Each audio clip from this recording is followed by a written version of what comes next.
నాగన్న గారు అరుణోదయ నాగన్నతో ఎక్కువ అనుబంధం మీకు ఉంది మొదటి నుంచి కూడా. అది కొంచెం పంచుకోండి. మా అందరికీ అక్కడక్కడ తెలుసు కానీ మీకున్నటువంటి అనుబంధం వేరేది. నాగన్న నాకు తెలంగాణ మలిదశ తెలంగాణ ఉద్యమ మొదలు టైంలో కలిసిండు. మొట్టమొదలు నాగన్నతో కొమరం భీం పాట పాడించాడు నేను. అమరుడ కొమరం భీం నేను ఎట్లా అమరుడు అనే పాట నాగన్న పాడాలి. నాగన్న గొంతు చిన్న పంచులు విన్నాం కనుక నాగన్నని కలవాలనుకున్నాం. ఆ తర్వాత అదే సందర్భంగా కందిపప్పుకి ఓ 18 సంవత్సరాల క్రితం 150 రూపాయలు 100కు పైన 150 రూపాయల పైన రేటు పెరిగింది. అప్పుడు నాగన్న దీంతో పాటు ధరలపైన కూడా మనం ఒక పాట రాస్తే బాగుంటుంది యోచన, కందిపప్పు మీద దాని రేటు పెరిగింది అని చెప్పి మొదటి పాట అట్లా రాయించింది నాకు. కందిపప్పు నేను మందలి అవశము లేదు, జర్ర చెప్పు ఎవనింట్లో పుట్టి పెరిగినావు, అప్పు చేసి పప్పు కూడు తిందామంటే నిన్ను ముట్టుకుంటే నిప్పై మండావు, పప్పు జర్ర చెప్పు కందిపప్పు ఎవనింట్లో పుట్టి పెరిగినావో. ఆ పాటతో నాగన్న ప్రజా సమస్యల మీద మనం స్పందించి రాయాలంటే మా అరుణోదయ తరపున మాకు మీరు పాటలు రాసిస్తారని అడిగారు. తప్పకుండా అన్నది. అప్పటి నుండి మేము స్టార్ట్ అయిన ప్రయాణం ఇప్పటిదాకా నాగన్న ఏ రోజు కూడా అంటే పలకరించుకోకుండా ఫోన్ మాట్లాడుకోకుండా ఉన్న సందర్భం లేదు. అంటే ఫోను సౌకర్యం లేని నాడు నాగన్న పరిచయం అయింది. అంటే మేము ఇవాళ కలుసుకుంటే మళ్ళీ ఫలాని తారీఖు మనం ఈరోజు కలుసుకోవాలి టైంకి అనుకునే అపాయింట్మెంట్ టైమింగ్ లాగా కలుసుకునే ఆ రోజుల నుంచి వెళ్ళి కొన్నిసార్లు నేను మర్చిపోయేది కానీ నాగన్న మర్చిపోయేటోడు కాదు. ఎందుకు చేయలేదు మళ్ళీ ఎందుకు అట్లా అదే కైన్ బస్ కాడికి వచ్చి మేము మాట్లాడుకోవాలి. అటువంటి పరిస్థితుల నుంచి వెళ్ళి నాగన్న నన్ను అప్పటి నుండి నేను ఒక్కసారి నాగన్న తీసుకెళ్తే నన్ను ఇప్పటిదాకా నా వేలు వదిలిపెట్టకుండా చాలా పాటలు రాయించాడు. పోడు భూముల మీద భూమి మానవునికి అందకుండా పోతుంది, ఈ భూమి ప్రకృతి సహజమైంది, భూమి కొందరి చేతుల్నే ఎందుకు బందీ అయి ఉన్నది, ఇది దున్నేవానికే భూమి కావాలని భూమిని కేంద్రంగా చేసుకొని విప్లవ పోరాటాలు, కమ్యూనిస్టు పోరాటాలు, సాయుధ తెలంగాణ రైతాంగ పోరాటాలని ప్రతి పోరాటం అయినా కూడా భూమిని కేంద్రంగా చేసుకొని జరుగుతున్న పోరాటం. పోడు భూముల మీద మనం పాట రాయాలని చెప్పినప్పుడు నేల మీద నేల కొరకు జరిగే రక్తపాతము, ఎందరో తమ ప్రాణాలను చేసిరి బలిదానము, అది సాయుధ రైతాంగ పోరాటము, గోదావరిలో చెలగాటము, దున్నేవానికే భూమి నినాదము, ఎత్తుకున్నది అరుణ పతాకము, వేల మంది తలలు నేల రాలుతున్న విత్తనాలై మొలకెత్తిరి యోధులు, ఆయుధాలనెత్తి పట్టిరి అడవులు, పోరాడి వంచిరి పొడు భూములు, నేల మీద నేల కొరకు రక్తపాతము, ఎందరో తమ ప్రాణాలను చేసిరి బలిదానము, ఎందరో తమ ప్రాణాలను చేసిరి బలిదానము. చాలా సుదీర్ఘమైన పాట. ఆ రోజు రాసిన తర్వాత ఆ పాట విని మురిసిపోయేటోడు. అసలు రాసిన పాట ప్రతిసారి నేను నా చేయిని ఇట్లా ఆయనకు అలవాటు, బాగా రాస్తే చేతిని తీసుకొని ముద్దాడేటోడు. ఆయన ప్రేమ మాకు వస్తూ వస్తూ వస్తూ మేము మాట్లాడుకుంటూ ఆయన మాకు మనిషి ఎట్లా బతకాలి, ఎందుకు బతకాలి, ఎవరి కొరకు బతకాలి, సో లాస్ట్కు మనం ఏమేమి వదిలేసిపోవాలనేది నేను నాగన్న నుంచి నేర్చుకున్నాను. మా నాన్న కూడా చాలా గొప్ప కళాకారుడు. అట్లా నాగన్నతోని కొన్ని మోరల్స్ ఇంకా ఎక్కువైనాయి. రాతలో షైనింగ్ పెరిగింది. ఎందుకు రాయాలనో తెలిసింది, ఎట్లా రాయాలనో తెలిసింది.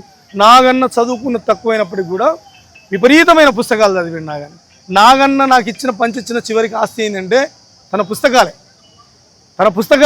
ఆయన చదివిన ప్రతి పుస్తకాన్ని మళ్ళీ నేను చదివేంత వరకు పట్టుబట్టేటోడు, చదివిన దాన్ని మళ్ళీ చెప్పేదానికి ఊకునేటోడు కాదు.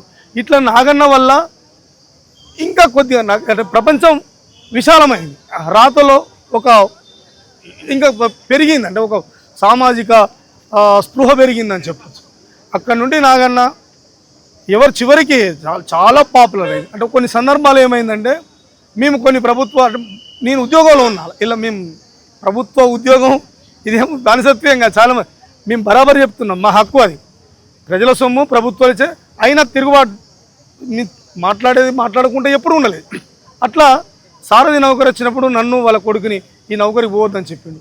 అంటే మరి ఆయనలాగా బతకలేరు, అప్పటిలాగా కమ్యూనిస్ట్ పార్టీలు లేవు, ఒకప్పుడు ప్రజలు చదువుకున్నారు, ఇప్పుడు మమ్మల్ని ఎవరు అట్లా చూసుకుంటారు నాగన్నానంటే ఇక లాస్ట్కు సరే అని అంటే మేము అందులో చేరండి. మరి అదే ప్రభుత్వంలో ఎన్కౌంటర్ అయితే అలానే నౌకరీ చేసి కొలువు ఉన్నప్పుడు మేము పాట రాస్తే మమ్మల్ని ఇబ్బంది పెట్టే పరిస్థితి ఉంది. అది ఎట్లా అనంటే నాకు మొట్టమొదటిసారి జక్కన్ యోచన నుంచి వెళ్ళి జక్కన్న పేరు పెట్టిండు, దాంతో కొన్ని పాటలు రాసిన రాయల రవణ సంబంధించి. ఆ తర్వాత లింగన్న ఎన్కౌంటర్ జరిగింది. లింగన్న ఎన్కౌంటర్ జరిగినప్పుడు మళ్ళీ ఎట్లన్నా నేను రాయనంటే 1 year నేను నా పర్సనల్ లైఫ్ మీద కూడా కొన్ని ఉంటాయి కదా అని చెప్పి అది ఆపినందుకు 1 year క్యాసెట్ ఆగింది. యోచన నువ్వు ఎట్లయినా పాట రాయాలని చెప్తే మళ్ళీ దానికి సంచారి అని పేరు పెట్టుకొని రాయడం జరిగింది. చికాగో నగరాన చిందిన రక్తంలో తడిసిన ఎర్రగుడ్డ ఎట్లా చేరిందో రోళ్ళగడ్డ, కొమరము భీమయ్యి కోయోళ్ళ గుడిసెల్లో పుట్టిన పోరు బిడ్డ, లింగన్న ఎత్తిండే ఎర్ర జెండా. అదరలే బెదరలే చిరునవ్వు చెదరలే, అదరలే బెదరలే చిరునవ్వు చెదరలే, దించలే శత్రువు కంటబడ్డా, తూటాలతో ఒళ్ళు తూట్లు పడ్డా. చికాగో నగరాన చిందిన రక్తంలో తడిసిన ఎర్రగుడ్డ ఎట్లా చేరిందో రోళ్ళగడ్డ, కొమరము భీమయ్యి కోయోళ్ళ గుడిసెల్లో పుట్టిన పోరు బిడ్డ, లింగన్న ఎత్తిండే ఎర్ర జెండా, అన్నా ఎత్తిండే ఎర్ర జెండా. సంవత్సరం తర్వాత ఈ పాటను పల్లవి చేసి పంపితే వాళ్ళ అరుణోదయ రాష్ట్ర కమిటీ వాళ్ళు, వాళ్ళ పార్టీ రాష్ట్ర కమిటీ అంతా చాలా చర్చ పెట్టింది. ఎక్కడనో చికాగోలో పని గంటల కోసం కొట్లాడి ప్రాణాలు వదిలినటువంటి కార్మికుని అక్కడ ఓ ఒంటి గుడ్డ జెండా అయింది. ఆ ఎర్రగుడ్డ ఇక్కడ రోలగడ్డ దానికి తీసుకొచ్చినావు, అసలు ఏంది యోచన అని నాగన్న ఒక పంచ ప్రాణం పెట్టుకొని నాతో మాట్లాడేవాడు. అట్లా నాగన్నకు నాకు వాళ్ళ కుటుంబానికి మాకు మా ఇంట్లో ఏ చిన్న బాధ జరిగినా ఇన్సిడెంట్ జరిగినా కుటుంబంకి వచ్చేస్తారు. నాగన్నకు మానసికంగా కాస్త రెస్ట్ తీసుకోవాలనే ఫీలింగ్ వచ్చినా మా ఇంటికి వస్తాడు. మాకేమన్నా కాస్త రిలీఫ్ అవ్వాలంటే మా కుటుంబం అంతా నాగన్న కాడికి వస్తుంది. అట్లా ఈ వర్గ సంబంధం మాకు రక్త సంబంధం కంటే ఎక్కువ బలపడ్డది. ఇట్లా చాలా పాటలు యానాల మల్లారెడ్డి మీద, అనగారి నా జాతి జనగీతమా అలుపులేని పోరు సంగీతమా, అనగారి నా జాతి జనగీతమా, స్వేచ్ఛకై ఎగిరిన ఎర్రని కేతనం తెలంగాణ పోరాట తొలితరమా, జోహార్లు యానాల మల్లారెడ్డి మా గోదావరి లోయాల సవ్వడి, అనగారి నా జాతి జనగీతమా అలుపులేని పోరు సంగీతమా, అనగారి నా జాతి జనగీతమా. అట్లా వీరులగన్నది రణధీరులగన్నది అడవి, నిప్పులు చెరిగే పోరాటాన్ని ఆ తుప్పల మాటున నడిపిన అడవి, వీరులగన్నది రణధీరులగన్నది అడవి. చివరిలో అంటే ఇట్లా చాలా పాటలు నాగన్న నాతో రాయించిన పాటలు.